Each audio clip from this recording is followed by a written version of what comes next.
What is crack-a-lacking everyone at FIFA Hype? I'm hoping you have a great day, and I also hope that you are very excited for the last episode of Euro Hybrid. And today it is time for Group D, and it's a pretty good group with the likes of England, France, Sweden and Ukraine. And I'm just going to tell you before I start that there's like only 5 players from Ukraine in Ultimate Team. So in this squad I only have 1 player from Ukraine, even though it should be 2 as it is in all the other episodes. But it was too hard for me to make a squad with 2 Ukrainians, so you will see later which Ukrainian we have in our squad. But anyways, it's a 4-4-2 formation, and yeah, let's jump straight into it with the right back, and we're going to have a French player. Sagna in BPL, plays for Arsenal, very good player with great stats, 81 pace, and I think it's sad that he hadn't had an inform yet, because he has had a great season for Arsenal. But anyways, moving on to our center back, we have Cahill. He plays for Chelsea in the BPL, and I wanted to try him out because unfortunately he won't be able to play the Euros. I read that recently because he got an injury versus Belgium, I believe.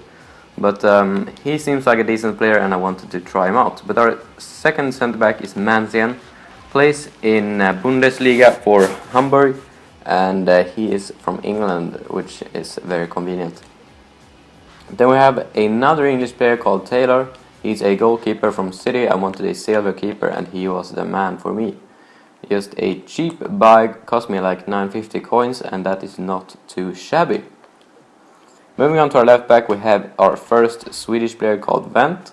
He is an alright player. I mean, he has 79 pace for a silver, pretty good, and he goes forward a lot, and he is pretty good. But for Sweden, he did like an awful game, and ever since he hasn't been playing for Sweden, which is a bit weird. But anyways, our right mid is in form, Sebastian Larsson.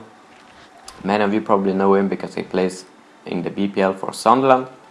The inform has pretty good stats and also amazing free kick stats, but I didn't score any free kicks with him, unfortunately. But he scored 3 goals. No, I think he scored 2 goals and 1 assist against Manchester City sometime in the season, and that's where I got his inform. But then we have one of my favorite silver players in the game, McEachran, and you will see why in the gameplay section coming up. But if he would have had 4-star skills, he would have been my, one of my favorite players on the game even. But now he's just one of my favorite silver players.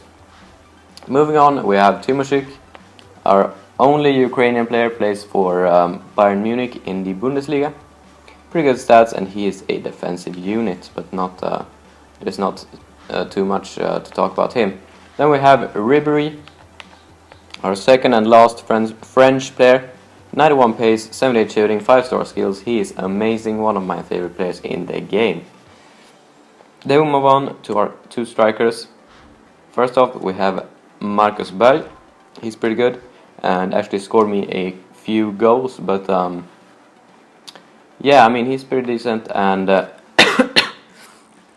sorry, and he plays in Bundesliga. And now we only have 1 player left, and it is going to be a Swede. And unfortunately, Ibra was quite overpriced, just because he had his Team of the Year recently, and the normal card was a bit overpriced when I built this squad. So we are going to have a silver player, and he is not too shabby either.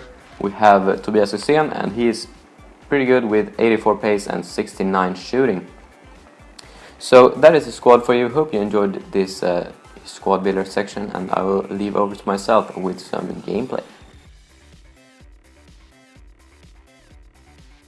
How's it going, everyone? I am back with the gameplay, and our first key player we have is Timoshuk. And if Ukraine is going to advance from the group stage in the Euros, I think he would have a vital point, because he is a great defensive unit, and he was quite good in my squad, because he was that player who was like, keeping, taking the ball off the opponent and such, and that was very important for the squad in my opinion. And he is a great player for Ukraine. I believe he is their captain, and he is a well experienced player, and he will be very important for Ukraine if they are going to advance. But our second, the key player, is Ribéry for France, and I think that they will have a great chance of winning the whole Euros because they are such a great squad, and Ribéry is an amazing player. He's had an amazing season, and I think that if they are going to win the Euros, I think that he would be definitely their key player, because sometimes he can be a bit iffy, but I think that if he scores goals and plays well for them, I think that they will go very far in the tournament. There you see why I love McEachran. That's a brilliant shot from him there. But anyways, Ribéry is a great player, and I believe that they will advance from the group stage. With our third and the last player was going to be Ibra, but I didn't want to splash the cash for him, so instead it's Sebastian Larsson. And he is a key player for Sweden because sometimes he's very good, sometimes he's not that good, and I believe that if he is like the player who's going to serve them balls for Ibra, and giving the crosses and passes and stuff for other players to score on. So I think he is he's an important player for Sweden in the Euros. So I hope you have enjoyed this series, and maybe I will come up with a different idea for a future series on FIFA Hype. But anyways, I hope that you have enjoyed this series, and if you have any suggestions, please leave them in the comment section below. But yeah, stay tuned on FIFA Hype for other FIFA videos, maybe from me in the future, but also from other great directors. So subscribe to FIFA Hype, and if you want to check out my content, please click the link in the description to go to my channel. Here's a picture of the squad before I leave, so yeah, bye guys.